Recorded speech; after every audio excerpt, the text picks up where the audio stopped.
What's the most you ever lost on a coin toss? Sir? The most you ever lost on a coin toss? I don't know. I couldn't say. Call it. Call it. Yes. For what? Just call it. Well, we need to know what we're calling it for here. You need to call it. I can't call it for you. It wouldn't be fair. I didn't put nothing up. Yes, you did. You've been putting it up your whole life. You just didn't know it. You know what date is on this coin? No? 1958. It's been traveling 22 years to get here. And now it's here. And it's either heads or tails. And you have to say, call it. Well, look, I need to know what I stand to win. Everything. How's that? You stand to win everything, call it. All right. Heads then.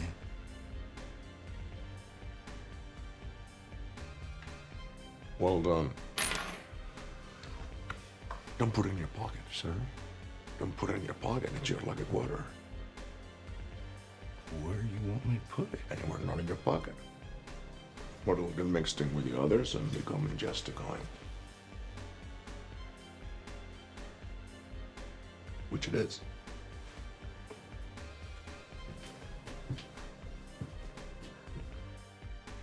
You are tuned in to God's Property Radio.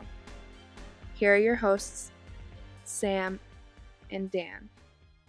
Welcome to God's Property Radio. I go by Sam, and this is the 10th episode of our mini Cointoss series dedicated exclusively to Dr. Kent Hovind and Paul J. Hansen during their current trial. Just want to touch on a few things before we get into what we're broadcasting here.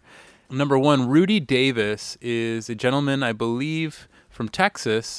His YouTube channel is Lone Star 1776, and he, I believe, has made it his goal to take a leave of absence from work for 6 months to help Brother Kent Hovind out with this trial and do everything that he can. You should just see the flood of emails that I'm getting from this guy and the chain reaction that's really happening between all kinds of other believers through Rudy. So God bless you, Rudy, and keep doing what you're doing. I think Rudy also created freekenthovind.com, which is actually a way better site than freekent.com, because freekent is just kind of a hub that I started with some friends to link articles and things like that. So we're constantly updating that, but he's got even more information on freekenthovind.com.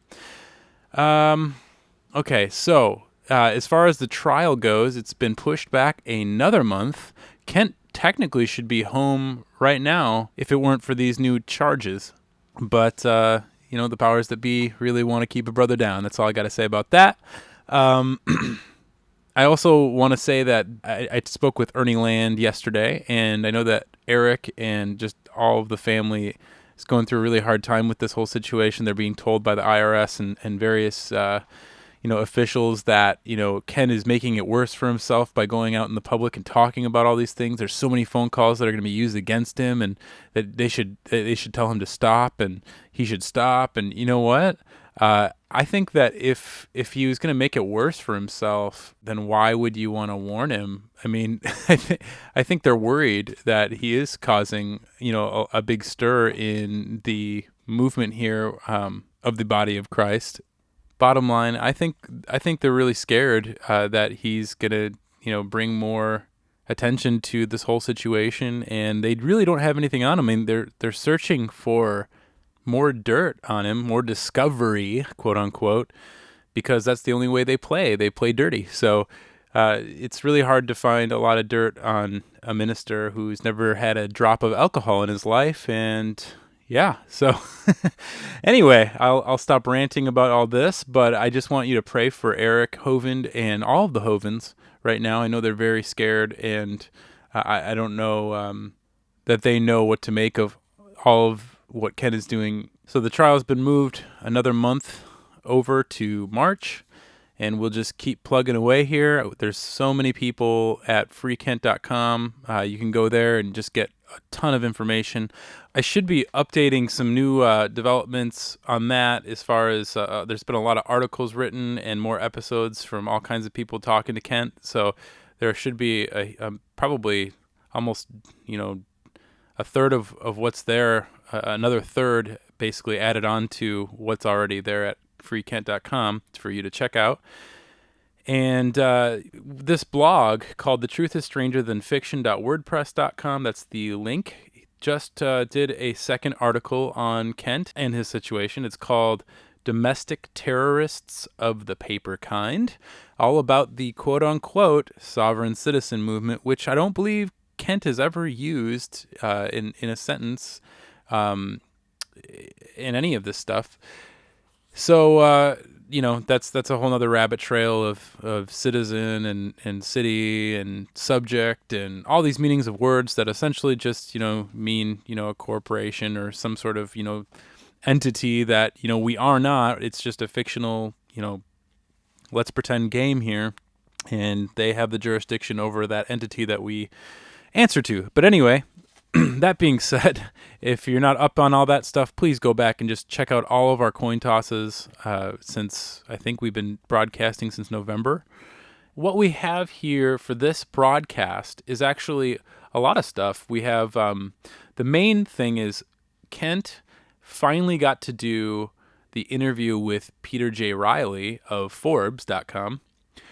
And we initially, I believe in our second Cointoss episode, issued a challenge to Peter, and then I think in the fourth episode, we kind of gave him a formal apology for some inaccuracies and just, our overall tone.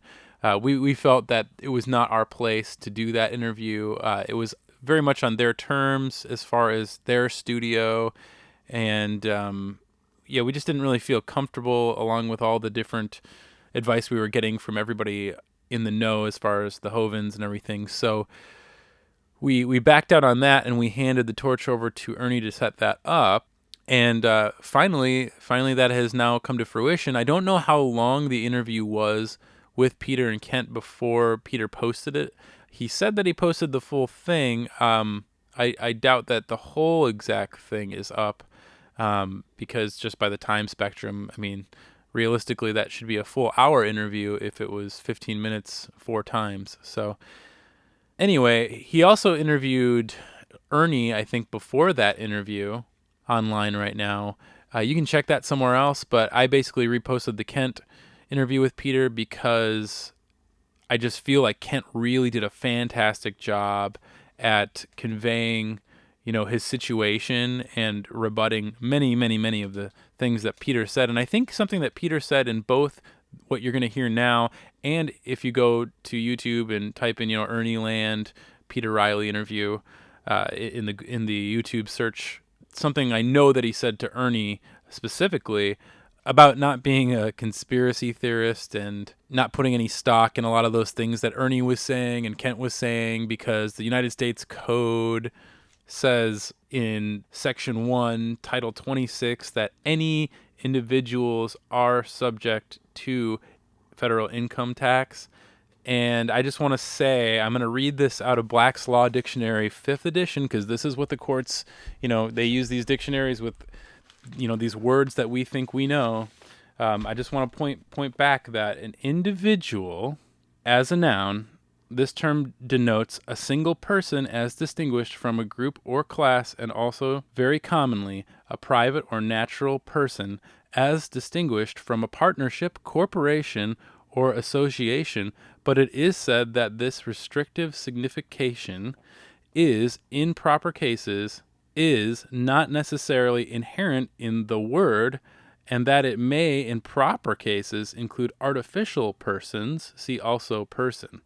As an adjective, individual means pertaining or belonging to or characteristic of one single person, either in opposition to a firm, association, or corporation, or considered in his relation thereto. Wow, that's a vast definition of the word individual.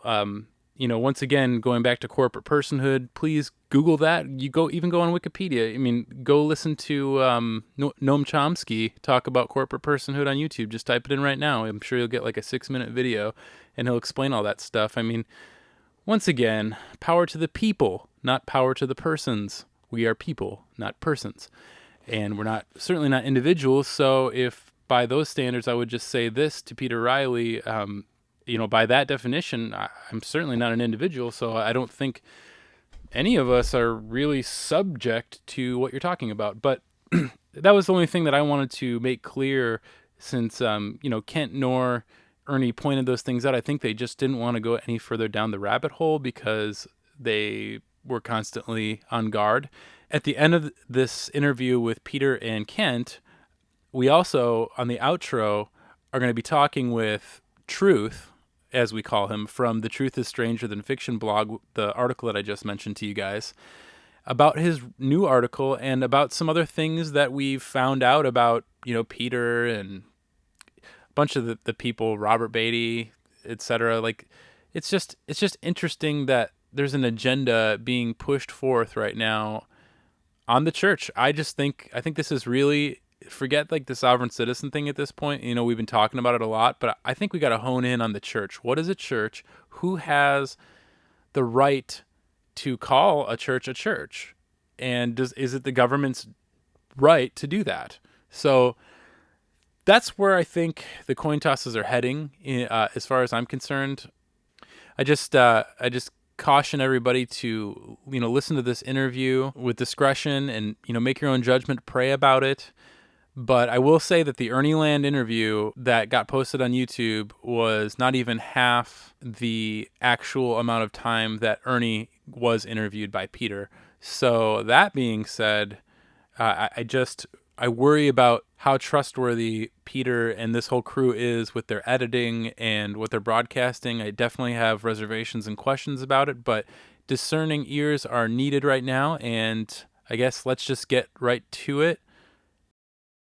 Here we go.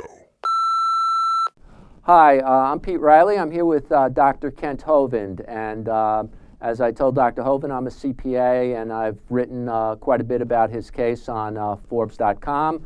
Most recently on Monday, I gave my readers links to several of the interviews you've been doing. You're with following Gideon's example, getting your supporters to create noise and light. Is that what's your strategy at the moment? Well, there's very little hope of anybody winning in the federal courts. I mean, if you look at the records, they have like a 99% success rate. So, but as far as in the Bible, which is what I believe from cover to cover, there were many times when people faced enemies that were just unbeatable, David and Goliath kind of stuff. So yeah, you can just simply expose the truth. That's all I can do. So I've asked folks to just shine the light on what happened. I think there was a lot of injustice and probably even illegal activity in my case from the other side. And I have nothing to hide. I have nothing to fear from the truth. And Gideon in the Bible just said all he had was light and noise in Judges chapter 7. And he shined the light, made a lot of noise, and the enemy fought each other. So yes, I want people to shine the light. I would love a full investigation of this case from start to finish. Okay, Dr. Hovind, there are a couple of issues. I've listened to many of your interviews, so I'd like to hone in on a couple of points. One of which is you've said that you've paid all the taxes that you owed and you're not a tax protester. But I noted that there was an 11th Circuit decision a couple of months ago confirming a tax court order that you owed quite a bit for income tax, from personal income tax from it was up to 2006, I think, from 1998. And in 2006, there was a tax court decision that had the IRS coming in to make seizures again for personal income tax. Apparently, and I've heard you on record that you don't file Form 1040. Is that accurate, or? Well, you got about 8 questions in one there. The Sure. 11th Circuit, I guess, because I'm in county jail now waiting for the next trial, my record system here is very sparse, and they don't let me keep a lot of stuff. So I don't know what all's happened in that. I don't have an attorney to help on that. This is like a foreign language to me, the whole thing going on. This is not my field of expertise. I am not a CPA and not a tax expert, nor am I a tax protester. So, but as far as what the 11th Circuit did, I don't know, and in one sense it doesn't matter because, like I've said, very few people win. I mean, how many people won in Hitler's courts? And did that mean they were wrong because Hitler's courts ruled them, 1/8 Jew or something and should be executed? So I don't think you can go by a court decision to determine anything truth or false. I would be real cautious of that whole mentality.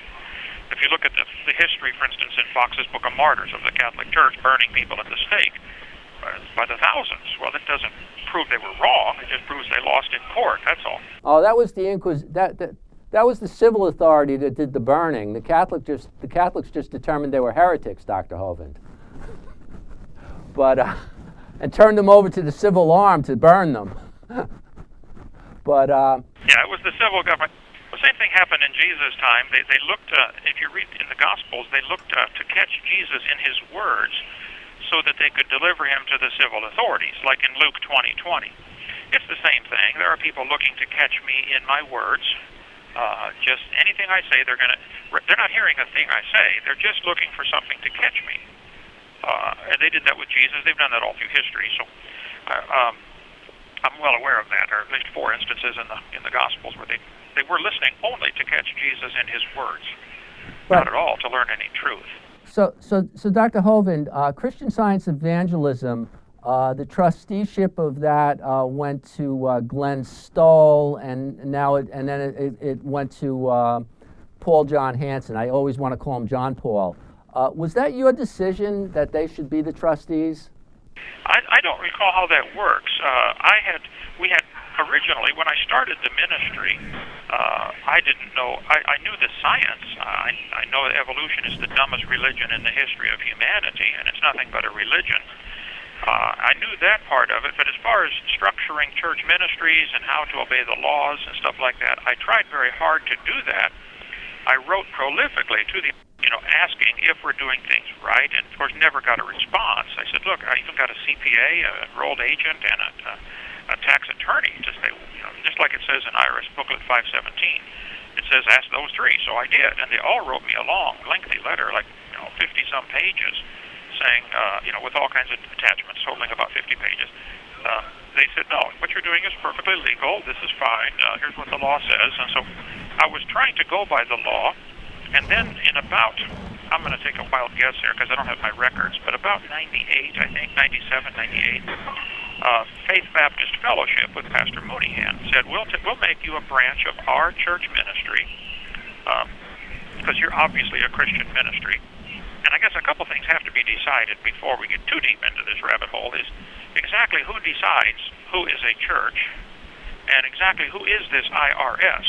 Is this 1933 corporation from Delaware that is actually a Puerto Rican collection agency? And what authority do they have? And I don't want to fight them. Jesus didn't fight the Roman Empire. He wasn't trying to evade anything. He just avoided them as much as possible. And like I try to avoid running into anybody on the street when I'm driving my car. So people confuse the words avoid and evade. I'm certainly not evading anything. If I have a duty, show me, I'll do it. Dr. Hovind, those letters, you had a letter from a CPA, an attorney, and an enrolled agent. Are those available on 2 Peter 3, or have they been posted anywhere? I hope they are. I don't know. I've never seen 2 Peter 3 or any website in 8 years. But I know when the IRS came and raided our ministry, they took 42 boxes of material, and then 6 years later returned it. So I was in prison by the time. So I suspect the letters are either in there or they disappeared. Right. Because they kept the boxes of material. Right. I've asked Ernie to see them, and as far as I know, they haven't been located. Do you remember who the CPA, who the enrolled agent, and who the attorney were? I don't. Man, that's been late 90s I did that. But I sent it all to the IRS that was writing me letters, to the Criminal Investigation Division in Pensacola, and said, here's what I'm being told. Would you please tell me if this is wrong? Tell me, I'll fix it. If I don't hear from you in 20 days, I will assume I've been told correctly and drop the subject. And I wouldn't hear from them for a year. And then they would write back, and always an unsigned letter, which I thought was interesting. An unsigned letter saying, send money. How much did you make last year? Send it in, kind of stuff. There's never been a time I did not answer one of their letters, and there's never been a time they did answer one of my letters. Wow. So, a lot of people. The CPA and this attorney and this enrolled agent said that you were not obligated to file Form 1040 personally? Well, as a person who's taken a vow of poverty and everything belongs to the church ministry, there's nothing to file on. What would I, if you make less than X number of dollars, as I understand it, you don't have to file anything. And so, no, there was no obligation to file. If there was, I would have filed it. And there's no obligation. There has to be a contract, is what they told me. If you don't have a contract, which is, I guess this contract is actually made when you make the W-2 form or something like that. But if the people who work for you don't have a W-2 or don't want a W-2, or if they're missionaries or evangelists, or especially if someone's ordained, which a lot of our people are ordained. If you have my 2005 affidavit that I sent to the grand jury, it was the third time I sent an affidavit into the grand jury. It's got all the laws and the code numbers right in there saying that a person who is ordained, such as myself, ordained May 25th, 1974, does not have to do certain things. Well, that would be with Dr. Hovind. The exemption is a person who's ordained can elect to out of the Social Security system if they have a religious belief. They're not their pay isn't subject to withholding, but they're still subject to income tax. And employees of churches, there have to be withholding. We still have a couple things. We need to exactly who is the IRS, where is their jurisdiction, what can they do, and who decides who a church is, and the difference between exemption and exception. Vast difference there. I guess your ministry then became subject to the trusteeship of Glenn Stoll. Is that accurate? That was later. That was later. Correct. But first it was Faith Baptist Fellowship, Pastor Mooneyhan. And whenever I got anything from the IRS, I said, what do I do? And I would send it to him, and he would tell me what to do, and I followed his leadership. He then had a stroke and nearly died, and is still incapacitated to this day. I think half his body paralyzed or something like that. Major stroke. And he's a young man. I just turned 62 today, and I think he's a couple of years younger than me. But in 2002, I was preaching out in Washington State, and I met Glenn Stoll and a couple of people that work with him. And I explained the situation that we are a church ministry. I think it's called an auxiliary ministry in the Internal Revenue Code is what they consider them, like Billy Graham Evangelistic Enterprises or something. I don't know how that works. And he said, well, I have since 1982 been helping church ministries get established to be properly structured under the law. I said, great, that's what I want. So he contacted Pastor Mooneyhan. I don't know what all they did, but yes, Glenn Stoll became the trustee in, I think, early 2003. Okay. And that's when the charges stopped. In 2006, they arrested me on charges based upon activity from 99 to 2002. Yeah, Dr. Hovind, I guess I have this press release from the Department of Justice, stated April 27, 2005. I'm not going to. I'll read the whole thing, but I'll just give you some of the high points. That Glenn Stoll of Edmonds, Washington, was barred from promoting a tax fraud scheme using sham trusts. And the court found that Stoll sold a fraudulent corporation sole and ministerial trust scheme. The assistant AG said people who buy into tax fraud schemes are buying nothing but trouble.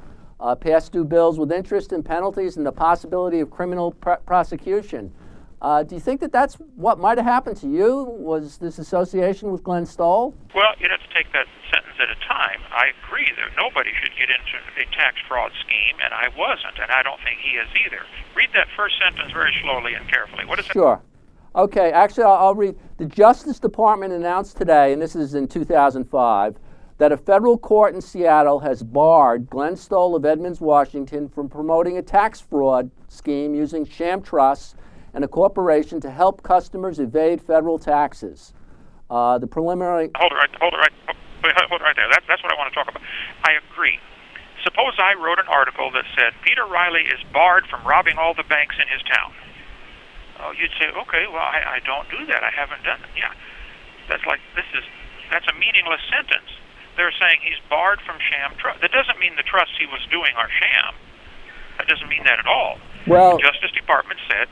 Now think about it. Justice Department said he's barred from promoting trust tax schemes. I don't think he was. But there's more, Dr. Hovind. Okay, there's more. I know, but see, they're starting with a false premise. They're starting with the false premise that he is promoting tax fraud schemes, and he's not. Well, give him a call for that. Okay, the court found that Stoll sold a fraudulent corporation sole and ministerial trust scheme, falsely telling customers that conducting their personal and business activities through a corporation, sole, and ministerial trust and treating them as churches eliminates obligations to file federal tax returns and pay federal tax. Well, I don't understand all the laws on that. I think the IRS code is like a big bowl of spaghetti. I don't think anybody, including you, including Lois Lerner, understands all the IRS codes. I think it's purposely tangled and beyond comprehension and should be simply abolished. Go back. We didn't even have this until 1930s. I mean, there was no such. America did fine without any of this and would do much better without it again, I think.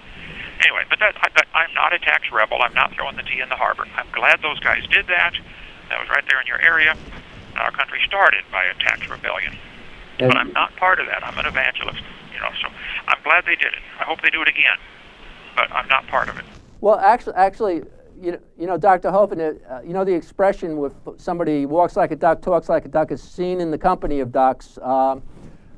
He might be considered a duck. And I'm wondering if your association with Glenn Stoll and Paul John Hansen may be the reason why the government was interested in you rather than your teaching on creation science. Oh, I don't know. Why don't they arrest Glenn Stoll? Well, they have arrested Mr. Hansen, I guess. Have you managed to speak with him yet? No, he's in the jail here, but no, they have some kind of rule. I forget what they called it, but I can't be with him, which I think is ridiculous. He's a great, godly man, and by the way, so is Glenn Stoll. If you knew him, I think you'd find he's a wonderful fellow. He's a great guy. He's trying to obey the laws. I think somebody's trying to do a tax scheme on him. So I don't know. I don't understand all that, and it's not my battle. But if my association with him caused any problem, which I don't know if that put right, but not before I even knew him, the IRS was writing me letters back in '96. I didn't meet Glenn until probably 2002, so I don't think that's the reason any of this. I mean, it may be. I'll find out in Judgment Day, but right. No, I know Glenn. I met with Glenn. I talked to Glenn for hundreds and hundreds of hours. And emailed him and wrote to him whenever I had questions. He was the trustee of the ministry, and I did everything he told me to do. And so I think what he did was perfectly legal. I still, to this day, think that what he did was perfectly legal or lawful, there's a difference in those two words. Now, the IRS may not like it, if I understand. It's like the mafia doesn't like it when somebody gets out of paying their protection money. Okay. Well, that doesn't mean the IRS is correct and he's wrong. It just means they don't like it. And that I don't know. But yeah, I did what he told me to do, and I think what we did was perfectly lawful. Would I do it again? I don't know. I'd have to. I have never wanted to have trouble with anybody. I'm a peaceable man. I give the evolutionists fits because I show their religion to be retarded, which it is. Dr. Hovind, Dr. Hovind, if I could ask you one thing. To use the term retarded as an insult, it troubles me. But that's just my own personal opinion. I guess I take the word retarded to mean mentally slow or deficient, which is not necessarily an insult. It's just a fact. Some people are slower mentally or deficient mentally. It's not an insult or a cut down. And somebody who believes they came from a rock, I think, is mentally deficient. Oh well, I appreciate that. Just my own personal preference. When kids use that term, it's they're discouraged from it nowadays. But So okay, so you believe Glenn Slow. Now your son Eric is doing great things in your ministry, I understand. Yes, sir. I'm very proud of him. Doing a great job. And he I understand has chosen to be a little more conventional on the tax side. I looked up his organization. It's has a 501c3 exemption. It files a Form 990. There's no way I would know, of course, but I'll bet you Eric files an income tax return. And have you spoken to him about that? Do you approve of that, or where are you on that? We have not discussed that very much. I told him, when they took me to jail, I said, look, I want you to keep the ministry going. You do what you have to do, and that was apparently his decision. So it's his ministry, creationtoday.org, and I think he's doing a wonderful job. I think you'll find the same exact problem has existed all through history, where a decision has to be made. If you look at this historically, when Hitler took over Germany, for instance, the church was under attack right away by Hitler, and the German church split right in half. They were called the Confessing Church and the German Christians. Dietrich Bonhoeffer was the leader of one of those groups that was the more conservative, saying, look, because Hitler ordered the churches to put a Nazi swastika on their pulpit. And a bunch of Christians said no. They had Nazi baptisms, all kinds of stuff under Nazism.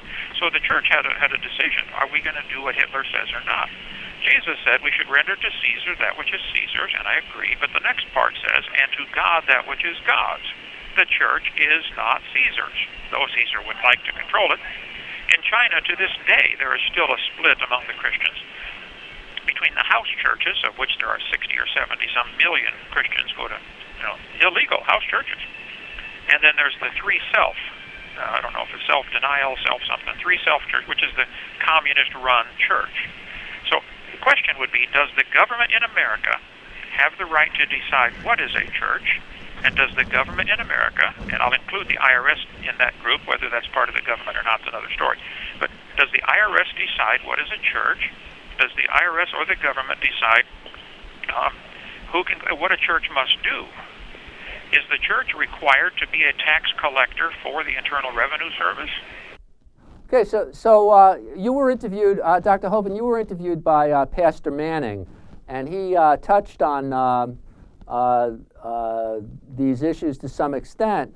So you're saying that if Pastor Manning, for example, he's there as the minister, but he's got quite a substantial operation. He probably has somebody who cleans up the church, maybe a couple of people working in the office, and if he then withholds taxes from them, sends them a W-2 and that type of stuff, is that somehow inappropriate?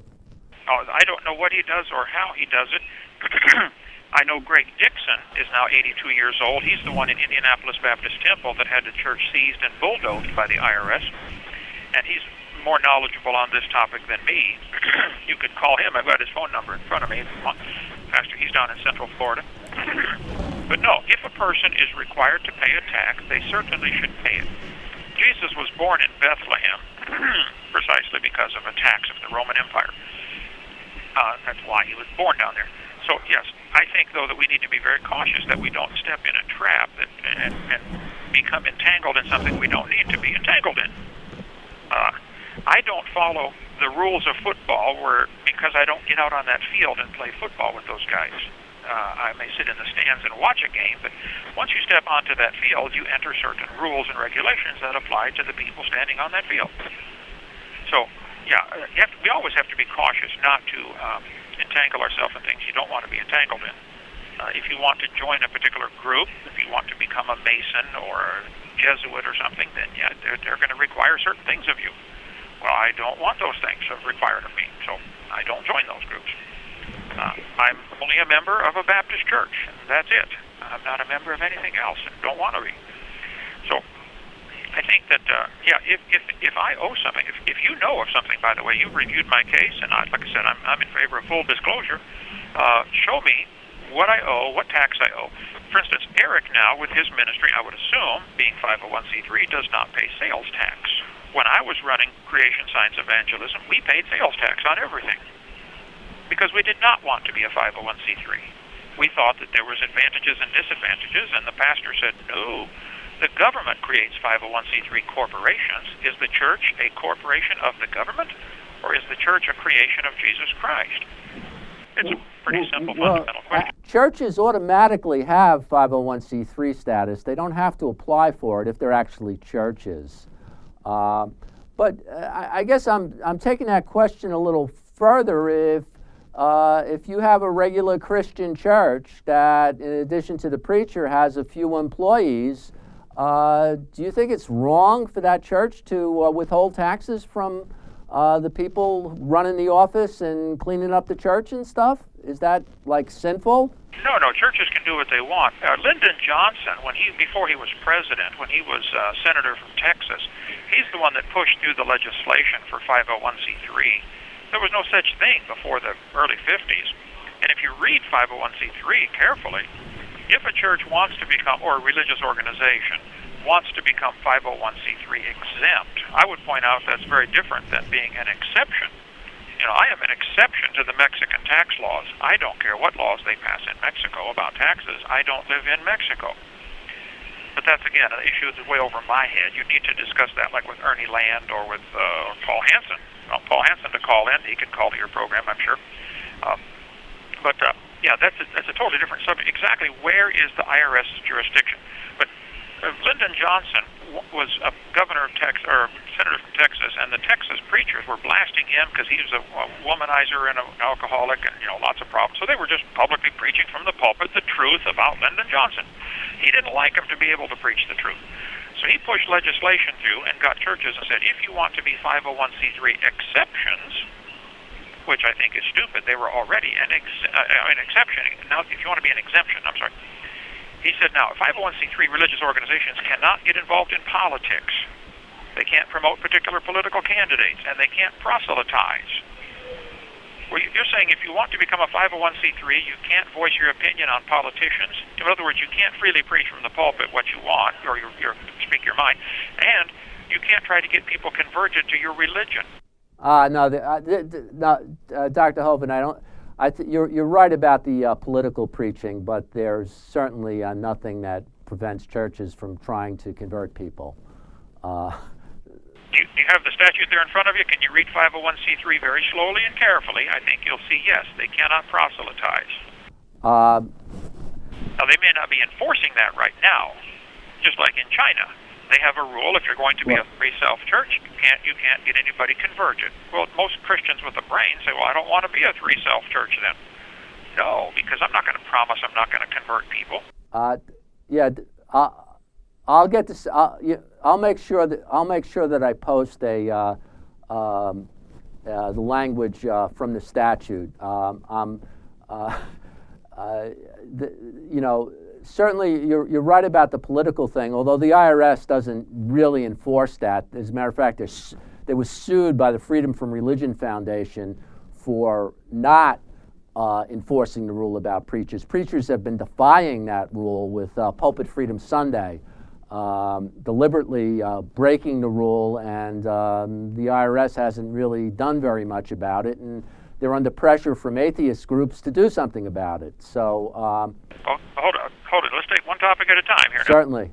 So, are you saying that preachers are defying the IRS rule about getting involved in politics? Should those preachers be arrested, or should they simply throw the rule out? The fact that they have the rule and don't enforce it ought to raise red flags with everybody with half a brain and one eye. Why do they have the rule then? The rule is wrong.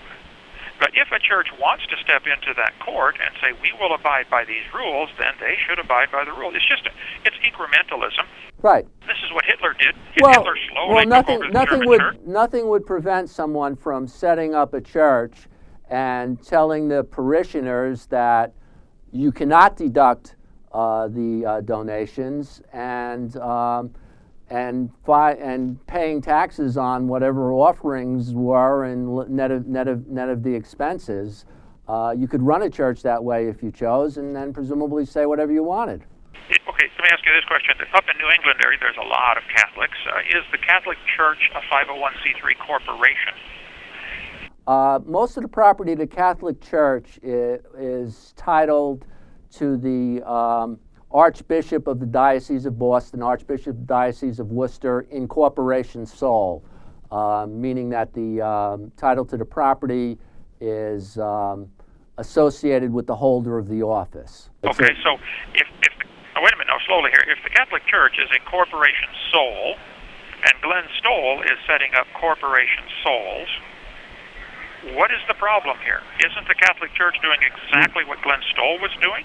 No, Dr. Hovind, because the Catholic Church is a hierarchical church, so that when you say that the property, all this property in Boston is belongs to the bishop, if the Pope then says, no, we got a new bishop, it's not his anymore. When you take a one-man ministry like yourself, like you had, and apply corporation sole to it, you end up not being able to distinguish between the property of the ministry and the property of the minister. And I believe that that's kind of the source of some of your problems. That's why the IRS ended up taxing you on all that income, because you can't, it's hard to distinguish what belongs to the minister and what belongs to the ministry. In a hierarchical church, it's not as much of a problem. Well, you just told me that the Pope can decide to take the bishop out and put a new one in, so actually all of it belongs to the Pope. Does he pay taxes? Probably not, Dr. Hovind. But the Pope is chosen by the College of Cardinals. The Pope doesn't. You can't set yourself up as Pope. It's challenging. Well, I don't know how it works, and nor do I care very much, but I'm just curious because are they breaking the law? Are they an exception to the law? Does the priest at your church file a 501, or does he file a tax form every year? Actually, Catholic priests do file Form 1040, yes. I've done at least one or two of them.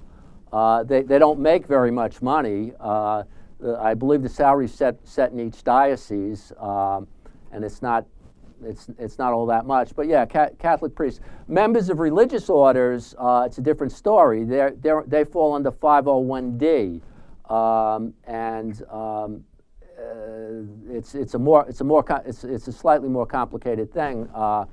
But that's another exempt status, 501D, and they're members of religious orders who have a vow of poverty are only required to file to the extent that there's non-religious income, and they're otherwise it's exempt. I mean, I don't know. You might have looked into 501D. I don't know if anybody mentioned that to you. No, but let me ask you a question then. So if my income, and I got to be careful about that word income. What exactly does that mean? You got to define every word with these folks, because they have different. It's like Alice in Wonderland, you know. Every word means something different. But if my income was, if I had a vow of poverty and everything belonged to the church ministry, and I drove a church van and lived in a church parsonage and had no non-religious income, would I be required to file? I'm just asking. Well, if you were recognized as a 501D apostolic organization, which is another status. Actually, it was created for the Shakers, because the Shakers were organized as a corporation, and they had to. There was a concern, so the 501D status was created to address that situation. To the extent they had income from the farms, the income was considered shared out equally to all the members, and if it passed the threshold, they would have to file individually. I've never seen a member of a Catholic religious order who had to file individually, but in principle it could happen. And I think the order would tend to take care of it. Yeah, I think you need to get with Glenn Stoll or Paul Hansen or Ernie or somebody who knows 1,000 times more about that than me, but I can tell you from my heart, I do not want to break any laws, and did not want to, and still don't want to, and still don't think I did. I think people are trying to apply laws that don't apply. For instance, there's an alcohol tax that if you produce alcohol, if you make alcohol, you have to pay a certain tax, okay? I have never paid that tax because I have never produced any alcohol. I've never tasted any alcohol. Well, I had NyQuil about 10 years ago.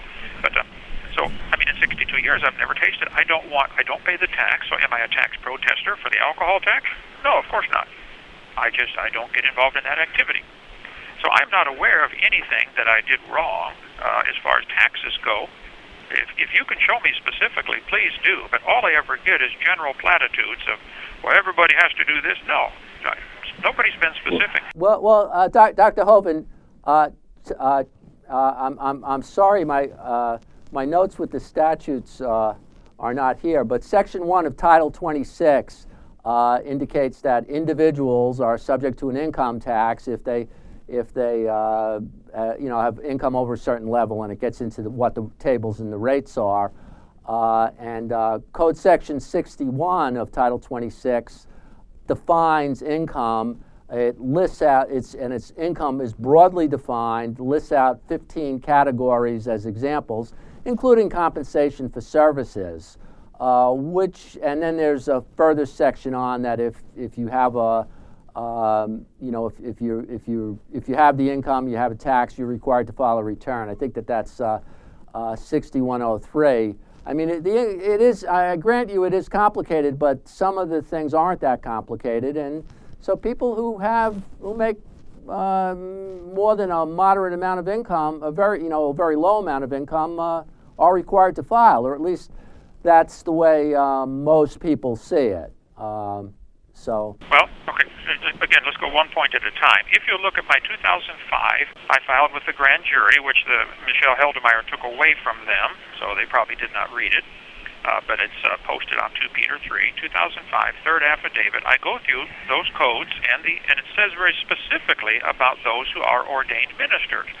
I sent that to them and said to Michelle Heldemeyer, the U.S. attorney that came after me, and to the IRS agent, Scott Schneider, and said, what am I doing wrong? Here's what your law says. Now, you're a CPA. If a person with a business and income, etc., sent all of his tax information to 10 different CPAs and said, what should I do? How much do I owe? Do you believe any of those 10, their numbers would match exactly, or would they all come up with different answers for what he should do? Is the tax code so complicated that 10 CPAs trained in this business would still come up with different answers? What do you think? I think that there's the basic way, and what happens when you prepare tax returns, particularly for someone who has complicated business, going on. There are a variety of elections that you can make. There are some statutes that are subject to interpretation, and then there's the facts. One CPA might probe a little further, ask more questions, come up with additional deductions. But I believe that you would find that the range wouldn't be that enormous, and that they'd be able to account for the differences. For example, if I did a return and somebody else did a return and we came up with a different tax, we'd be able to sit down and go line by line, and I came up with 10,000, they came up with 11,000, and we'd be able to determine what the reason for that difference was. And somebody would say, well, I didn't think he was entitled to a charitable contribution. He didn't have a receipt. And I say, oh, that's a good point. Yeah, I should take that deduction out. And we'd be able to reconcile. I did have a question from something we discussed a minute ago before we get too far off traffic. Sure. Off topic. You had mentioned about Internal Revenue Code 501c3 says churches cannot get involved in politics. No, it's not actually in the code. I'll have to look that up. That was a ruling, I believe. I'm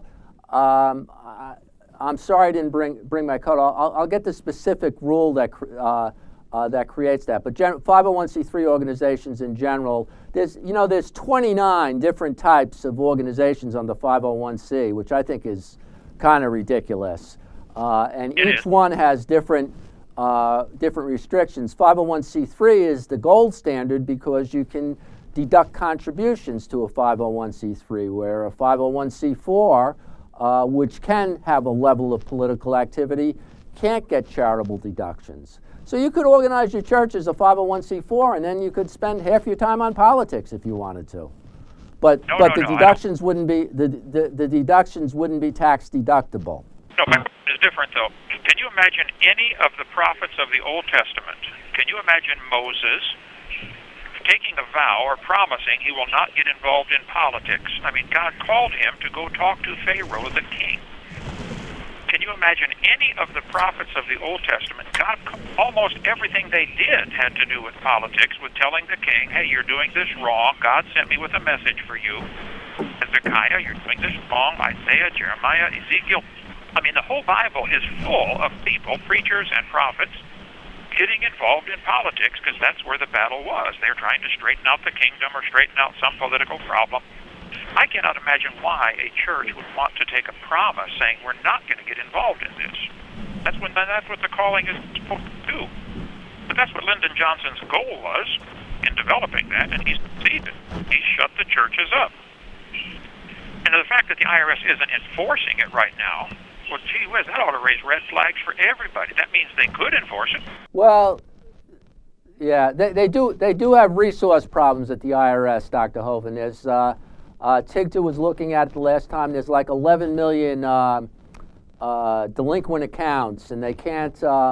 If they work on the delinquent accounts, people will call up, and they don't have the people to answer the phone. So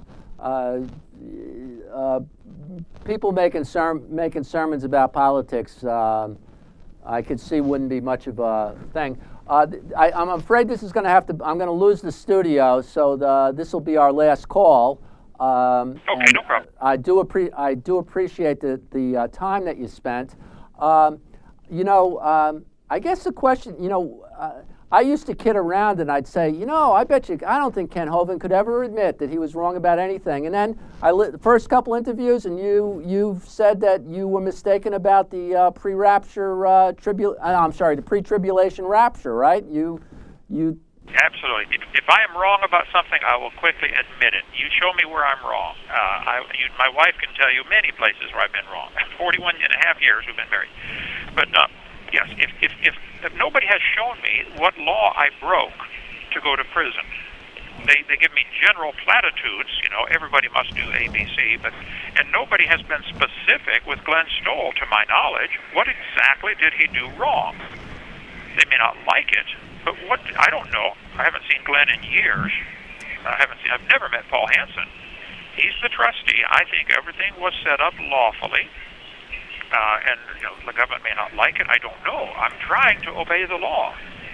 And we were not a 501c3 corporation. A corporation is created by the government. The government does not create the Church of Jesus Christ, though they would like to control they want to control everything. Okay. I think the government has a very legitimate function. I'm in a room full of guys that need somebody to govern them. Trust me, I've been for 8 years now with a bunch of folks. I did a program on. Yeah. I would shut down the prison system and go to a biblical system. Right. I heard that. Now, under the Bible, really, you just have fines, corporal punishment, and capital punishment. That's it, right? Well, and I've asked hundreds of guys in here, which would you rather have, 20 lashes or 5 years? Give them an option. We don't have to make it mandatory. I'm not saying we have to beat everybody, but if you gave somebody an option, if you broke a law and they arrested you and the judge said, Peter, you're guilty, do you want 20 lashes or 5 years? Which would you take? Wow, that's a tough one, but it's not a tough one. Come on, if you take 20 lashes, it's over. You're sore for a week, but you're home, and nobody has to pay for your groceries for the next 5 years. What we're doing now is we're punishing the wrong people. Right, and I guess really grave crimes you're thinking should be punishable by death, or. Oh, and they would prefer people that get double life sentences. Would you please just kill me? That's what they're asking. No, we got to lock you up for 40, 50, 60 years. I worked at the Supermax prison in Colorado. I worked in the kitchen out there, the only Supermax America has in Florence, Colorado. Those guys, 460 some of them, I think, are locked up for life. Most of them would prefer to be dead. What is their wife supposed to do? Get a divorce and feel bad for breaking her vows? Or stay faithful and lonely for 45, 50 years? This is an evil system. I think the IRS invites corruption just by virtue of what they do. And I would shut down the whole thing and go back to the constitutional direct or indirect taxes. a direct tax on an activity like becoming a doctor, and an indirect tax where the federal government says, hey, we need X number $1 million. In Florida, you have 18% of the population. Florida, you figure out how to come up with it. But for a government agent to come knock on your door in your personal property and on your personal land and say, here, give me money or I'm taking you to jail, the whole concept is screwy. It's not what our founding fathers wanted. Now, even though I'm very much against the IRS and think they're wrong and do lots of things wrong, I am not a tax protester. Though a lot of folks would like me to become one. I'm a guy who shines the light and makes the noise. So if it doesn't seem very likely, but if you were to conclude that, geez, Glenn Stoll was mistaken, you'd kind of say, okay. And but you're certainly not there yet. But no. If Glenn Stoll did something wrong, I'm not aware of it. And if he did, I wouldn't follow him. I don't follow. The fact that a leader of a particular organization loses doesn't, how many wars have been lost by the guys that were the good guys, but they lost the battle or lost the war? I mean, we almost lost the Revolutionary War up there in Boston area. 25,000 Americans died fighting the British, and a whole bunch of Americans after the war moved out and moved to Canada and said the wrong side won. St. John, Nova Scotia, the whole town was started when 30,000 Americans moved up there because they thought the wrong side won the war. So this has been a long, people are on both sides of this issue, and as far as the IRS goes, I don't care what they, if I owe something, show me. Jesus didn't go around fighting the Roman government at all. He just simply avoided them. If they come up and say, hey, do you owe taxes? Jesus said, hey, Peter, go catch a fish and give him some money. He did not tell Judas to take it out of the bag. He just told Peter, go, and it was only for him and Peter. It wasn't for the other 12 disciples. I mean, that's a very interesting story. The only story we really have about Jesus and taxes. So, to summarize here, I will pay anything that I owe. Show me what I owe. I think I obeyed the laws. I think I'm still obeying the laws. I want very badly to please the Lord. I'm going to stand before God someday, and so are you, and we're going to give an answer to everything we've ever said or done or thought about. I want to be ready for, and I fear God a whole lot more than I fear any federal judge. I am trying to prepare for that day, and I'm going to try desperately to obey His word, preach what He tells me to preach, and obey the laws. Okay, Dr. Hovind, I guess if I could ask you a closing question, if you're released and Ernie Land were to come to you and say, Dr. Hovind, I have people who can finance a ministry for you, and they'll take care of all the business. You just preach, you say what you want, the message, but they're going to give you a salary, and they're going to want you to file an income tax return personally. Do you think you'd be able to do that, or? Well, I would certainly look at that. I mean, if that's what's required, somebody show me what law, and I will obey it. But certainly, yes. And Ernie is now setting up corporations, I believe. He said, even though the church is legitimate, it's right, it's not winning. I'm not one of those who compromises very easily. I think that's pretty well documented. If I believe I'm right, I'm going to stand right there. This is what I think is right, regardless of what anybody else thinks. So, but no, I'm willing to look at any options on the table. I don't want to fight with the IRS. I never did. I don't want to fight with the federal system. I want to go preach on creation and dinosaurs and now end times. So I want to be left alone. And I think they did the wrong in this case. I think if you look at the record, it's pretty clear. There's a lot of violations on the government side in my case. They wanted me locked up. And I think the same thing happened with the Jews in Nazi Germany. I think Hitler broke a lot of German laws. What he did is he changed the laws so that he could lock them up. I think the judge changing the jury instructions at the end of my trial to say less than $10,000 is a classic example. But it's Congress's job to investigate all of that stuff. It's not my job to judge the judge. But Congress should certainly look very carefully at everything happened in my case from start to finish. My case is a classic example of everything that needs to be fixed with the IRS, with the government, with the judicial system, and I just want to shine the light. Have you heard that? Have you heard of any congressmen who've expressed an interest in your case, Dr. Hovind?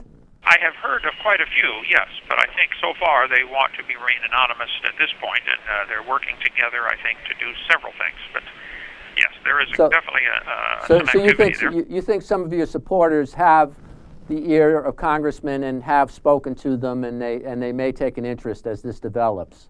No, I know that they have, yes, and I think there'll be a great interest. Okay, and you think this might be before your trial or after? That I don't know. There's also, there's many places this battle can be fought. One is in the federal courthouse at trial, where you have a 1% chance of winning. The second place it can be fought is in public opinion, like when anti-slavery back in the 1850s. I mean, the South was dead set for it, but the public opinion was dead set against it. I think public opinion is certainly in my favor on this. Everybody, I get thousands of letters here saying, look, we're for you, we're with you, we're praying for you. So check the internet, you'll see the same thing. Also, there's an international court in The Hague that you can talk to Ernie about that. Well, that was in your letter to Eric Holder. I think that was you referred to that. Correct, because if the local court won't follow the rules, or you can't get justice there. Of course, the appeal court is just part of the same thing, and the Supreme Court doesn't hear any cases unless they want to, so that's a joke almost anymore. Ask anybody who's tried to get there, or look at the stats. Out of the 11,000 get submitted every year, how many get granted? Phil Driscoll's an example of that. His parsonage exclusion was limited, and he tried to appeal to the Supreme Court and didn't get anywhere. But yeah, that's a good, just as an example. Nobody does. But another way this battle can be fought is in Congress ought to change these laws. They're the ones that write the laws. They should change them. They could change them in seconds. I'm hoping they call me to testify before Congress about IRS abuse. I think I've been abused if anybody has. I think we need to rein them in or shut them down. Some people just should not be trusted to carry a gun. You just shouldn't let them have authority. They should be flipping a hamburger someplace. Well, okay. Well, Dr. Hovind, I really appreciate you calling. I wish you well, and I'll probably be speaking with Ernie some more. I spoke with Ernie somewhat before you because we had that glitch this morning, and I guess we can wrap up. 60 seconds, Dr. Hovind. It's all yours. I would encourage folks to go to 2peter3.com, the number 2, the word Peter, and the number 3 from 2 Peter 3 in the Bible. And I'm much more concerned about getting the gospel out, getting people converted, getting people saved, than I am about this whole political battle. If they give me 500 years in prison, I'm going to keep writing books and winning souls and doing what I've always done. Half the Bible's written from prison or captivity, so I don't like it, and I'm going to fight it, but this is a very small part of my life in here. Most of my life is spent in writing books and writing stories and answering letters and winning people to Christ and doing Bible studies. This is a distraction is all it is. But meanwhile, the government spends full time on this. They got people they spend over $300,000 now on this case. To do what? This is crazy. It's insane. I think the taxpayers ought to pull the plug on them. But I appreciate the interview, and I'll be glad to do any more. If anybody wants me to call, tell them I'll be glad to do it. I got nothing to hide. Thank you, Doctor. All right, so everyone, welcome back. Now, that was a pretty interesting conversation between Mr. Peter Reilly and Dr. Kent Hovind. Mr. Jesuit. Yeah, you'll notice the use of Mr. versus Doctor. Anyway. Yeah. Hey, on that note, we have a guest right now that is going to be on a little three-way conversation with us. Very lo-fi conversation right now. Basically, this gentleman is, I don't know, I guess we'll just call him Truth for short. Yeah. He has a blog out there called The Truth is Stranger Than Fiction.wordpress.com. That's the website you can go to. We linked up with Truth a while back, probably on our 8th, or I think maybe our 8th episode or 9th episode is when he contacted us. And we've just kind of been online buddies ever since, had some phone calls, and he's just been a super big supporter of us, and we're a big supporter of him and what he's doing with his blog. So, welcome, Truth. Hey, what's going on, guys? Hey. The crowd goes wild. Lo-fi indeed. It's all by design, though, so that in order to disguise my voice. Absolutely. So. Absolutely. Well, we know you're working over there in your 20-man studio, so. Yeah, we're pretty high end over here, so. Yeah. You first wrote an article about Kent. I believe it was called It Is Time to Rise Up Together and Demand Hovindication, which I've posted on freekent.com for anybody that wants to go read that. Also, today you posted a brand new blog article called Domestic Terrorists of the Paper Kind, which we'll also be posting probably in the next week to freekent.com. Very interesting article. I thought... and in the show notes. Sorry, Dan just threw me off. So anyway, you talked about a lot of different things in this article. One thing I just want to cover right off the bat, but you talked a lot about render unto Caesar and what is Caesar's role and what's God's role and what's our role as far as to obey man or God. And I really appreciated you covering Matthew 22:21 because that's kind of the theme of what we do or what we're all about at GPR as far as, render unto Caesar what is Caesar's and then render unto God what is God's. So I don't know, I guess you said you've had kind of a revelation on this whole thing and on Kent's situation, and can you talk to us a little bit about your article? Yeah, well, I'm glad you mentioned that part of it because I'd agree that that's probably the piece where it really started to finally click for me in terms of really being able to get past all the minutia of all these little legal discussions, and it just becomes a rabbit trails on rabbit trails, and it just becomes a big confusing mess. And when how do you bring it back to what is the central underlying questions that are involved here? And the matter of render under Caesar unto Caesar's, it really the important takeaway is remembering that there's two sides to that line of Jesus, and we always kind of refer to the one side. And for me, it was really key to realize how what a bait and switch is really going on when you're taking the one side and negating the possibility of it canceling out the other. And so really that's the question that we have to be asking in terms of all these specific issues, whether it's taxes or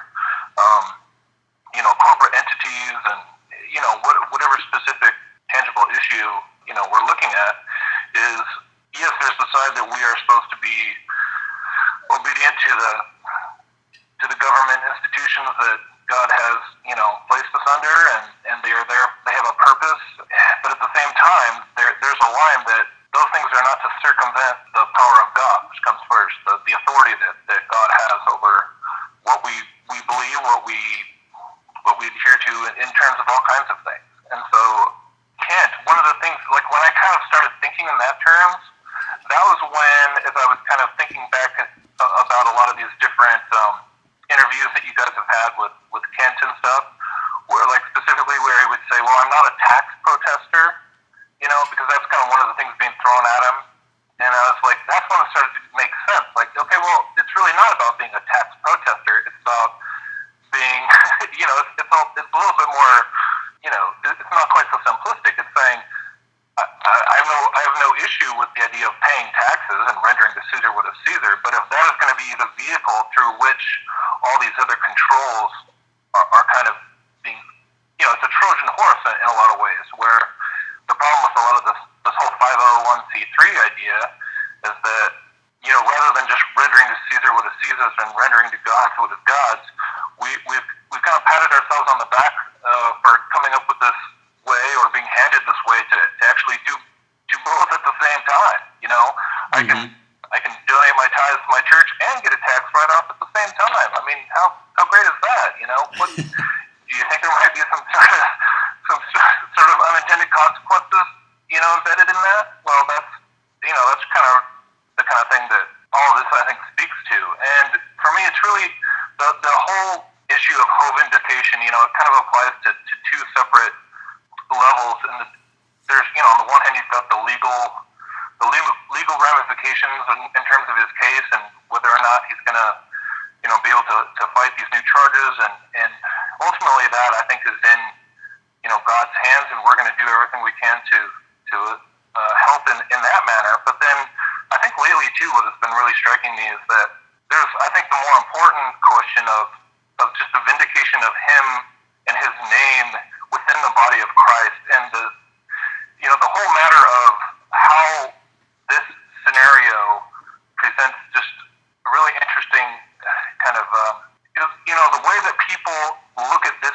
situation, and this is something that I think you guys have been, saying yourselves for ever since I kind of touched base with you and started learning about Kent and his, his case, is that it's sort of how would you describe it? A plumb line, or it's really telling of so much else, and people can want to try and just pass him off and just act like this has no bearing on the rest of us, but it really, really does. Right. And for me, that's the most important thing for us, especially as Christians, to be just being very careful in how so many people I think are just wanting to kind of react and just kind of take things at face value and just write it all off as, oh well, he's just being stubborn and doesn't want to. He's arrogant. That's how people come across with him. When there's so much more to it than that. And do you understand what I'm trying to say? Yeah, absolutely. I wish I.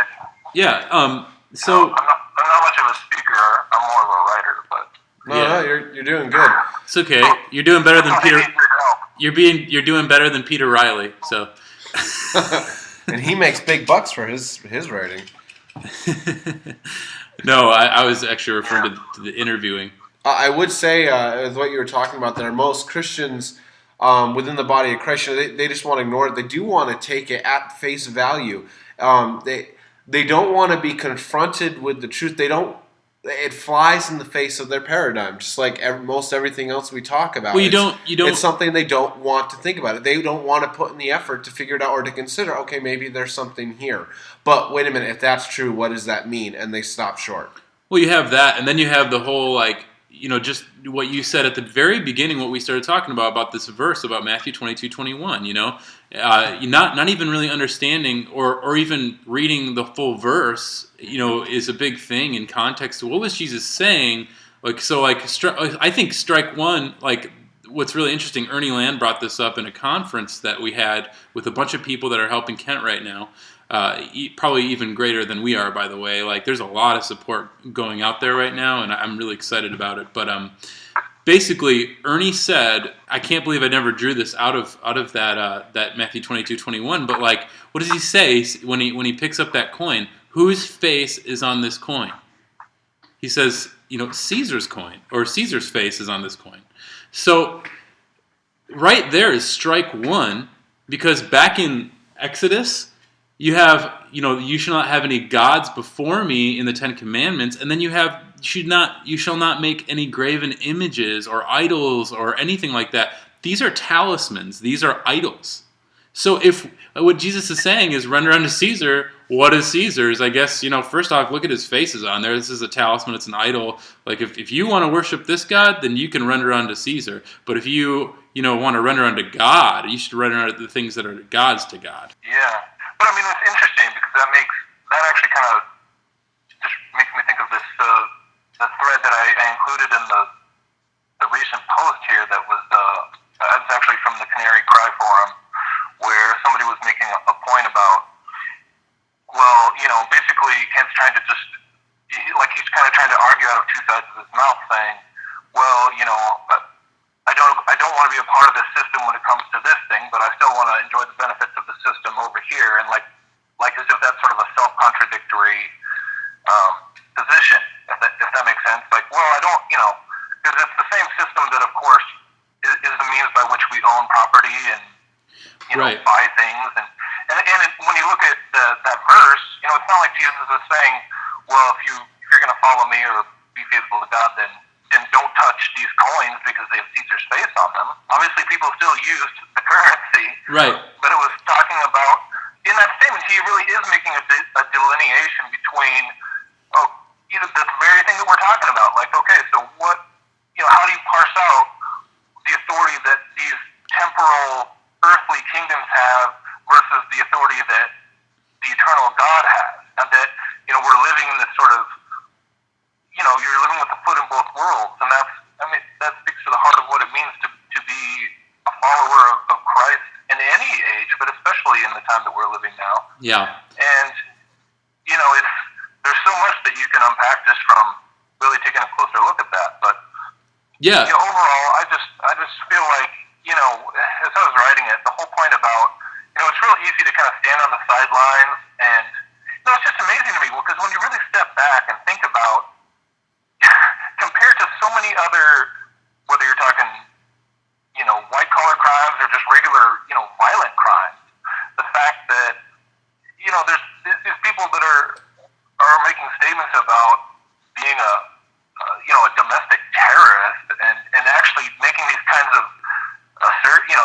these kinds of descriptions should be shocking to people. To me, this is what really it speaks of a broader, like you said, it's the paradigms.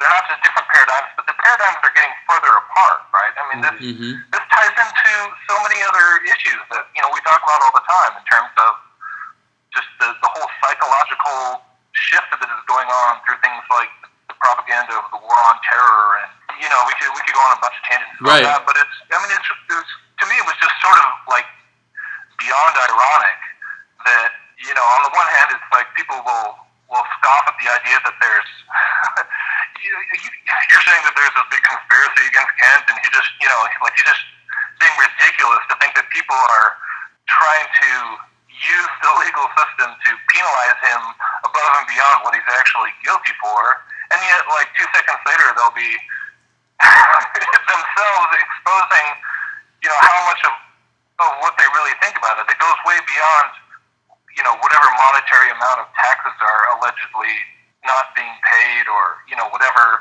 forms should not have been filed, and because it speaks of just the broader demonization that is taking place right in front of your eyes. And to me it's like all you got to do is look at it, and it's quite transparent.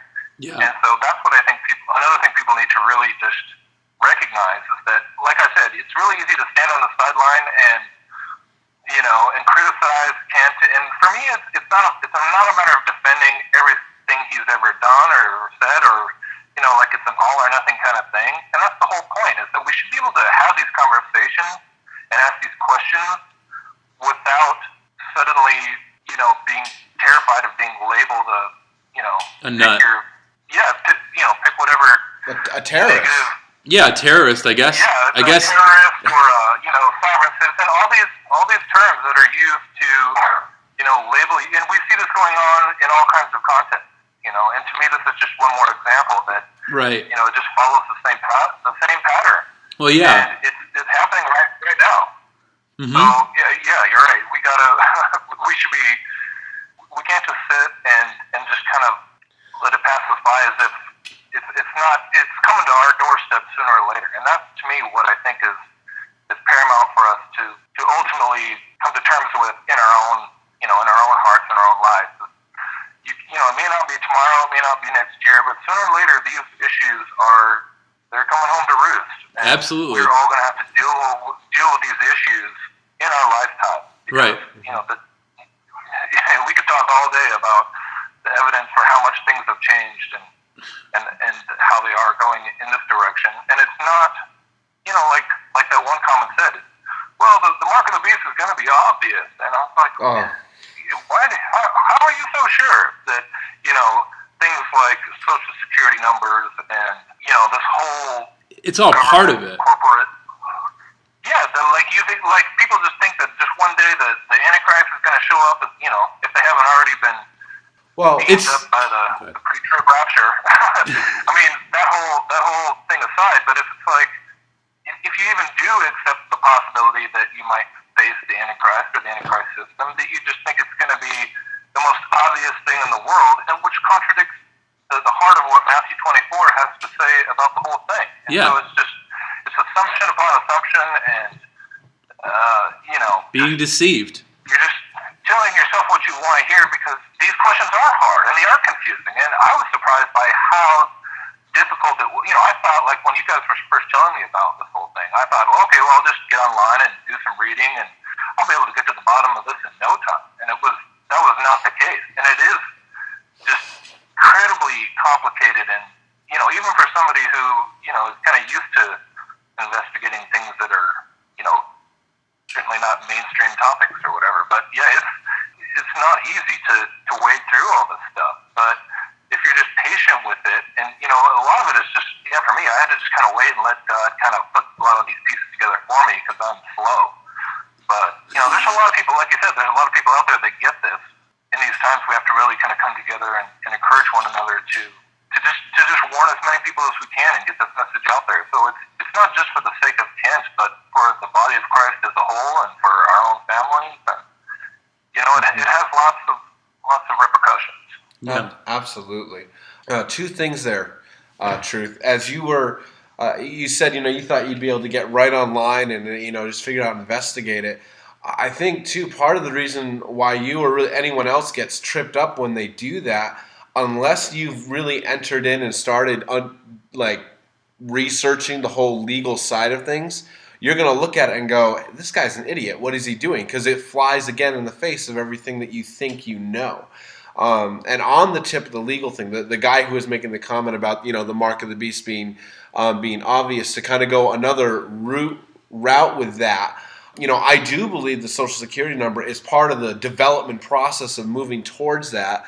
Now, I obviously agree with Gonzo Shimura on the image of the beast and the mark of the beast being more than just a chip in your hand. But, you know, let's say a chip or some type of marker is a part of that process. That is the final claim. That is literally rendering yourself unto Caesar, or at that point, rendering yourself unto Satan, because you are physically now identifying your God-given body to be owned by and defined by Satan and his mark and his image. We've already given, and that's the whole thing, is like we've given our identity. Is our identity a corporate identity created by another entity that now claims jurisdiction over us? Because I think that's just, again, another precursor to it. It's the frog boiling in the water. And like, as we talked about this whole sovereign citizen movement, like, I don't think Kent or any of these people, I know Paul Hansen for sure, none of us are saying that we're part of the sovereign citizen movement. Or free man in the land. Because I think, like, I covered this on Canary, I think, and I've talked to Paul Hansen about this, but like, the word citizen comes from city. So basically, a citizen is a subject. Well, if you're a subject, you're subject to somebody. Well, we should only be subject to God. So we get into the whole definition thing. So right there, I wouldn't use the word citizen to identify myself or as an appellation. And I would also say that sovereign, like as far as us being sovereign, God is the only sovereign thing out there, okay? Out here. And so if we're going to say that we're sovereign, I doubt that any of us are sovereign.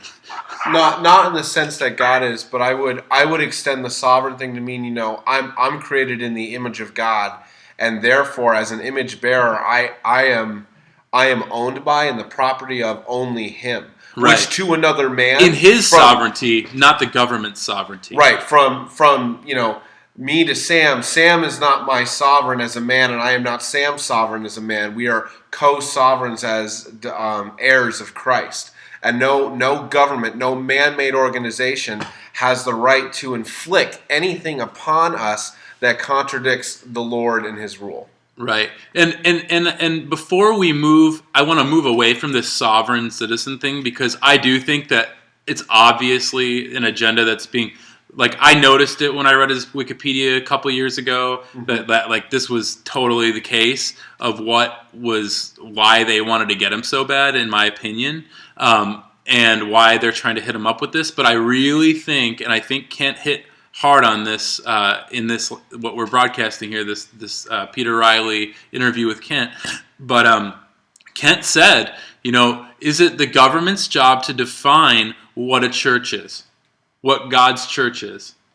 Asking for permission to identify as God's church. You know, I think that comes down to the same thing as, you know, marriage again. Why do we get a marriage certificate? Who instituted marriage? Who gives marriage? God does. I make that covenant before and with God and my wife. I don't need the government's permission to do that. I don't need the government's consent to do that. And that's just marriage, let alone, like Sam is saying, to the church. Well, hey, Christ instituted the church. What does the government have to do with anything? I think it was Rob Skiba who said in one of his Canary Cry interviews, you know, do you think that the early church was flying a Roman standard in their house? You know, right. and saying, you know, I serve the government? Absolutely not. That's ridiculous. Just real quick, though, because writing because like you said, you see how that's the thing that is constantly we're trying to be kind of pigeonholed in this label, and basically I think we're better served by just addressing it head on and talking about it instead of just trying to be afraid of even using that term because we're going to have it just kind of stick to us.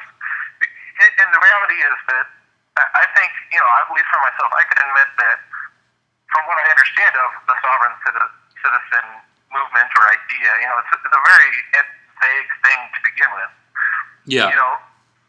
Basically the contrast between a sovereign citizen idea and what, I'm trying to kind of present as, by contrast, the citizens of the sovereign, the citizens of God, of heaven, is that, well, there are maybe certain areas where there's kind of some overlap or some sort of similarities. I mean, I'll grant that, but the underlying motivations and basic sort of philosophical premise is they're very separate. And basically, where the sovereign citizen movement is very sort of man-centered and humanistic, to where they're saying, I am a sovereign citizen. I am sovereign over myself. I am, a law unto myself.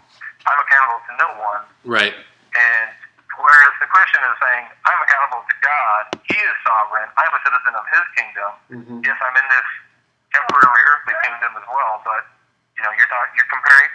You have the overlap of the eternal and the temporary.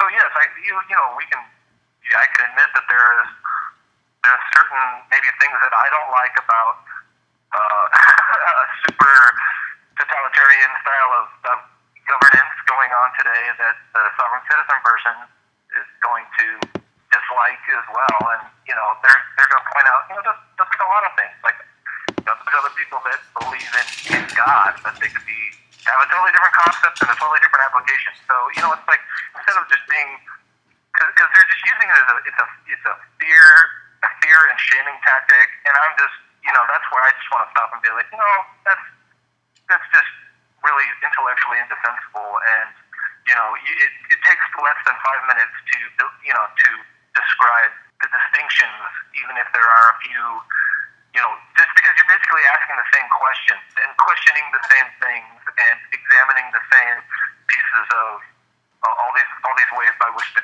government is enacting control. That's really the only similarity. So, I feel like we should be able to just get it out of the open, dismantle it, and and then be like, what we saying? Because it's just, it's really pretty one-dimensional. Right. So, yeah. And go ahead, Dan. That's what I was gonna say. Go ahead. On that tilt of what you just said about how you might ask some of the same questions or object to the same things of this totalitarian government that we have that a quote unquote sovereign citizen person might. But as you mentioned in your article, we're being labeled as domestic terrorists of the paper kind. Well, if they're able to establish that label, even if you have nothing to do with the sovereign citizen, quote unquote movement, but you're objecting to it, they can then label you as the same thing. It doesn't stop. Right. So in reality, it's like, on the one hand, you're talking about, well, it's just about taxes. But if it's just about taxes, then why are you trying to demonize people for just questioning the government in general? That right there should be transparent as anything but a true democratic, free society kind of ideal. Mm-hmm. We're supposed to be able to ask questions. We're supposed to be able to discuss things and have freedom of speech and freedom of thought and be able to. I mean, good grief. It's just we claim that we're around the world defending freedom. So aren't we afraid to look into things? Right. I mean, the fact that again we're talking about how many years of jail time for what was the comment? It was the serious offense for criminal conspiracy. I mean, we're being called the crazy conspiracy theorists. You're throwing two guys in jail because they conspired to defraud the government of. I mean, it's ridiculous. It is. Like I even was trying to make a point in there about what is the damages really? Is it just the pride of the court that's being offended? And and if we don't just prostrate ourselves before a judge and before the court when they say, I mean, at some point you have to go like, is this not totalitarian kinds of, pronouncements? That are these or are these not viable means by which to appeal a case or appeal a decision or file a motion?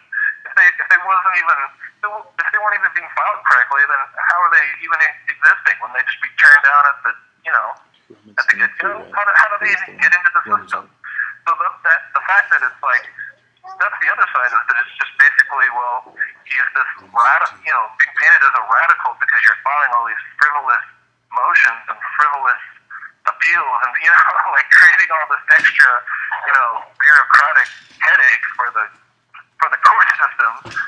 And we're going to punish you by creating more bureaucratic headache via taking you to court and putting you back in. I mean, it's self-contradictory.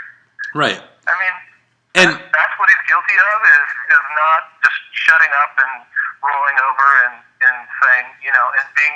I think the thing was that Beatty even used that word repentant, and this is which is amazing to me to hear somebody like how does that concept even work in a legal sense? He's guilty of not being repentant, and that's what you hear from both sides of the aisle, from the Christian side and the non-Christian side. Interestingly enough, a lot of the time, that he's just, basically at the end of the day, you wouldn't be in this situation if you just, admitted, if you just came forward and said, you know what, I'm sorry, and just confessed, and they'd probably let him go, or it'd be a slap on the wrist kind of thing. right. And to me, I think I still don't. I think there's a lot that needs to be unpacked with that. But to me, that's right then and there. It's the crime of not being repentant. Which, I'm still probably going to be looking into more because I've heard that now. I don't know how many times. Yep. If he just cooperated and he just kind of, wasn't still trying to fight everything, or when it comes to things of like allegations of things being stricken from the record in court and certain pieces of documents being omitted from the court records, I mean those are pretty serious allegations, and I honestly don't think Kent would be making them if he was serious about that. These are serious injustices that have occurred, and so like again, it's easy for us to stand on the sidelines and say, well, why are you being so difficult and why are you being so stubborn? You weren't the ones standing in those trials. You weren't the ones hearing what was really said or what wasn't. All we have to go off is what? The court records.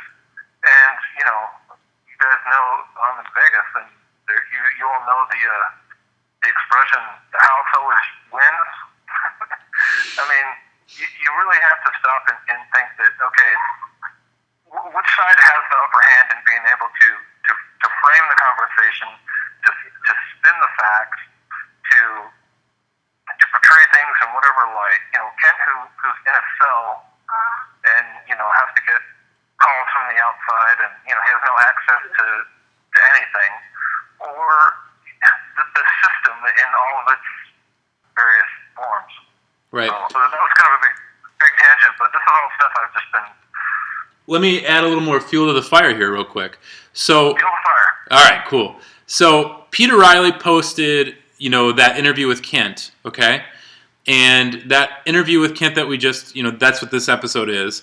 He also did the same day an interview with Ernie Land. Ernie Land has given me an email, and he said, let me just quote it here. This is the day of the interview that he emailed us, okay? So he said, my back and forth on Forbes has grown very tiring, and I have made my final statement on the blog there. R. Beatty, or Robert Beatty, is an IRS retired EA, and Denise, who I don't know exactly who Denise is, but she's involved with Peter Reilly and Beatty in this whole situation. She is an IRS retired attorney, or maybe she's part of the trial. I don't know who that is exactly. But here's what else Ernie says. He says, Peter is a, get this, 8-year Jesuit who now does not claim Catholicism as his religion. He's an 8-year practicing Jesuit. All this came out in my interview with him, and wow, was I shocked.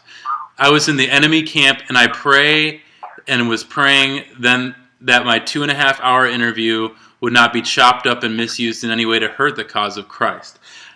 He was totally caught off guard, let alone Peter being an 8-year practicing Jesuit and secular humanist or whatever he claims to be.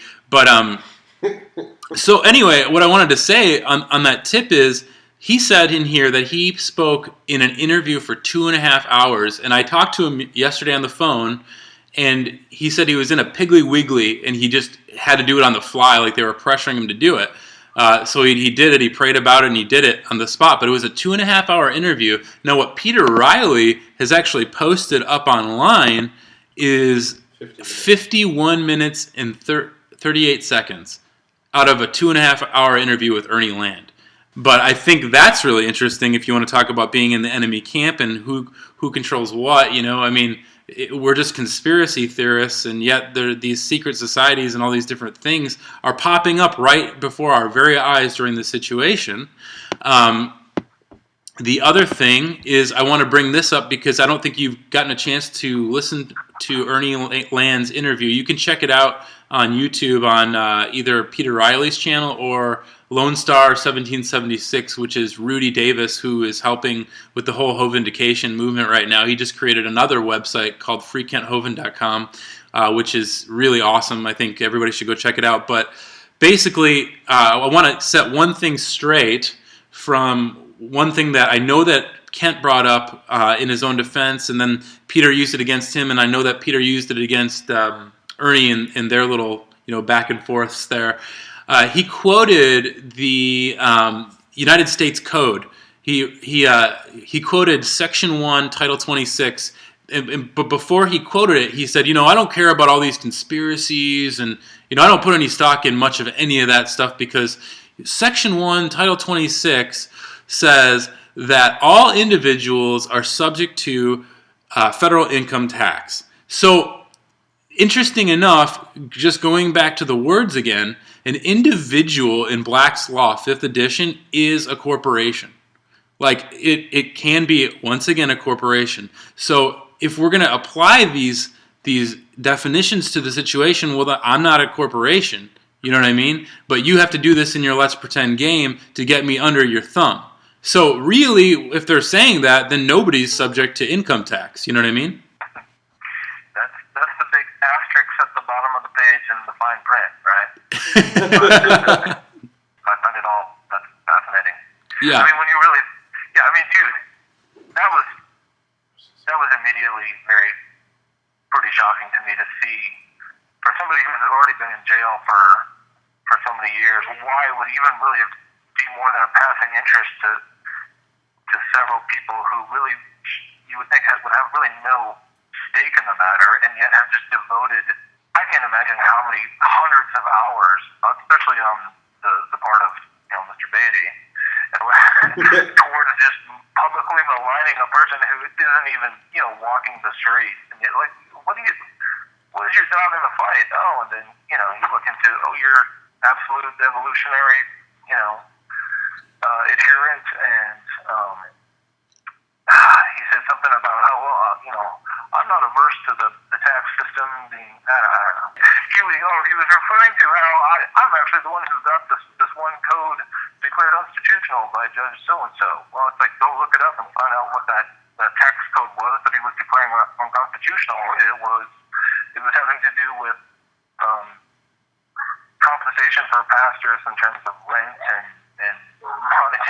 basically he believes in conspiracy, or that the conspiratorial things can be afoot within the system, but from the completely other side, so that it's like it's favoring these Christians who are just using the systems for unfair gain, and it's the complete opposite end of the spectrum. So it's all inverted. And, it's just kind of interesting because you start to see that, like, there's anything but objectivity going on here, or impartiality in terms of, the people who are really the only who represent the side most voicing their opinions against Kent. So. Right. I'm not making a lot of sense, but it's crazy. Why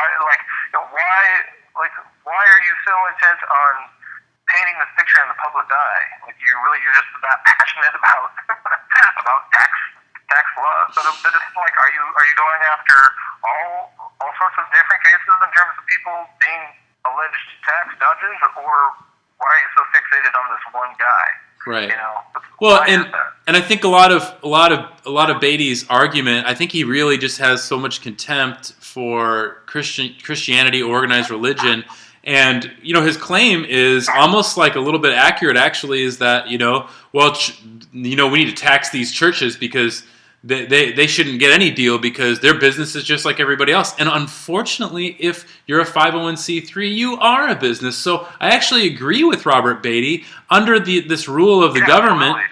So what are they offering you other than they're basically offering you, a trap? And so I agree with Kent Hovind. So which side is right? He's basically saying there's no option for the Church of God. So that being said, I wanted to really quickly segue into something because I don't know how much longer we have here, but so I gotta go in a minute. So. Yeah, let me just read one last thing to you, okay?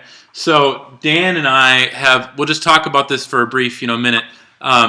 We've had some issues, technologically, but let me read you the first email that I got from Ernie. Back when he was first, talking to Peter after we kind of handed off, the opportunity for the interview with Kent and Peter to him, he said, this is back in November, around Thanksgiving. He said, I had a long talk with Peter today. He will be communicating with me, and he is wanting another person to interview Kent, as he is not one for debate. I have offered to set it up. I'll keep you informed. Oddly enough, and maybe I'm too much of a conspiracy theorist, but my landlines all went down while I was speaking with Peter, so I concluded on a cell phone after 2 outages. This is part of those odd things that makes me think I have a bullseye on me, and why I offer warnings to even supporters of Kent to be cautious. Now, Dan, real quick, I'm going to let Dan step in and talk about what happened to him. This is before that. Okay, so there are truth. You and our listeners know that we had issued the original challenge to Peter Reilly to facilitate the conversation, and then Sam and I prayed and talked about it, and we thought it would be better if Ernie was the one to end up facilitating that situation. Well, anyway, in that process, we got in touch with Peter, and I called him from my computer on Skype, and then I gave them my cell phone so they could get in touch with me for scheduling time. First of all, I did not tell him where we lived or what exactly it is that we did. As soon as I hung up the phone with him, like literally within 60 seconds, my cell phone rang. I picked it up and answered it, and Peter's like, I'm like, hello? And he goes, hi, sorry, is this, who is this? And I'm like, this is Dan, you and I were just speaking, this is the cell phone? Oh, yeah, I meant to call my friend, I'm sorry about that, I called the wrong number. And then he hung up. Well, it no longer is, but on my voicemail was The business. Was the business, and that would have given exactly, where we live, what we do, everything. Which they probably already know, but, why make it easy for them? But anyway, so after that very same day, within like 2 hours after that, I was using my desktop computer, which, by the way, I had just set up, like brand new. And all of a sudden, Word documents started opening, programs started opening, web pages, my browsing history.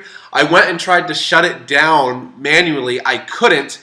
And then I shut the computer off, restarted it, disconnected from the internet, and I found a worm virus that was actively eating through my system, searching for data. And then I shut the computer down, restarted, and reformatted it, and got rid of the worm. But I maybe like Ernie, I'm too much of a conspiracy theorist, but the timing was a little weird. Yeah, so anyway, I don't know if you've been experiencing anything weird going on, but we thought we'd share our stories with you. Oh, you're just being paranoid there. You're right. You know. I told you that. Yeah, I have been as well, and it's very interesting. This is just what I'm going to say. Is that from my perspective, these are the people that I'm going to be praying for, and so Absolutely. whatever means that the enemy out there has to mess about, and they think that they're gonna mess with you or scare you or dig up whatever they're gonna do. The Holy Spirit is everywhere. He sees everything. He knows what's in your heart and in your mind, and He's the one coming after you, because I'm praying that the God of heaven gets a hold of every one of these people who has been involved in these conversations and listening to all these interviews, and just like what Sister always says, that whoever might be listening in, I just pray that you would realize that Jesus is who He said He is, and that He is the real power. And if you're walking in Him, you have nothing to be afraid of. And you may kill the body, but God's the only one who can destroy both body and soul. At the end of the day, man, you need to know which side you need to be on.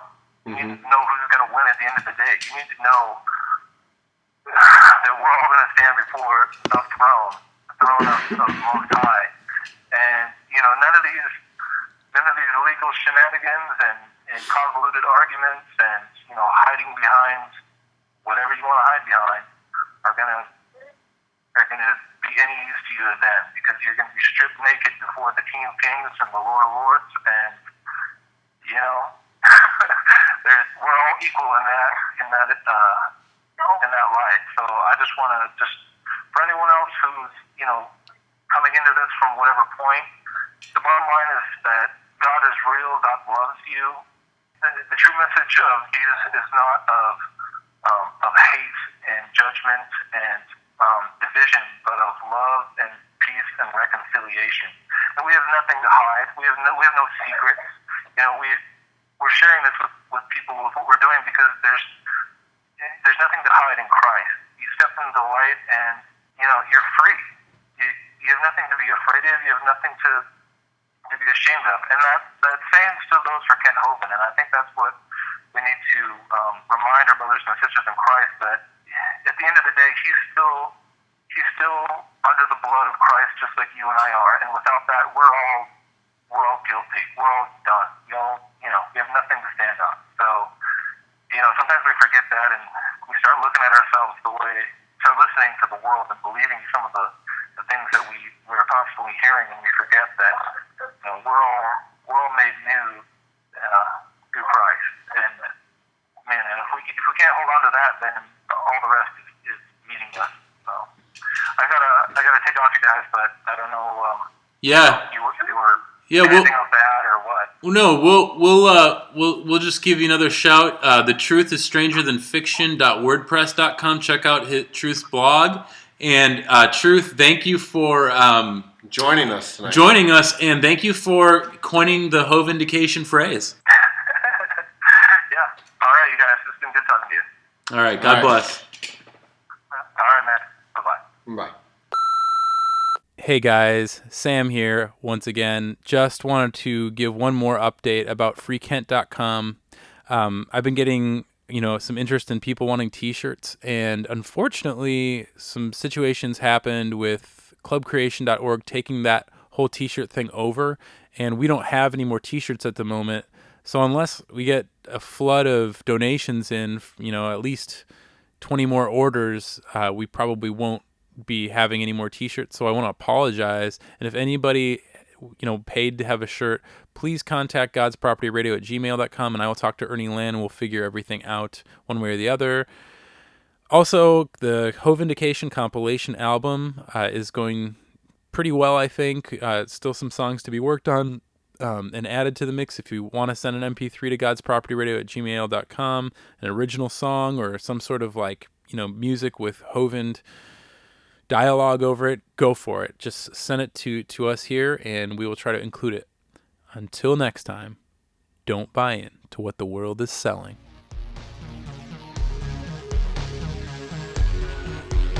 Hovind showed that we ain't Stardust. Nope, they propped up these fake charges. Got them locked in darkness and blocked by these snake artists. Yo, and he exposed evolution and blew open New World Order facts, broke delusions. But atheists are not the least bit trouble. They show that their slow deceiving them is not a struggle. They put away an innocent and nothing. The media says jumping, people jumping.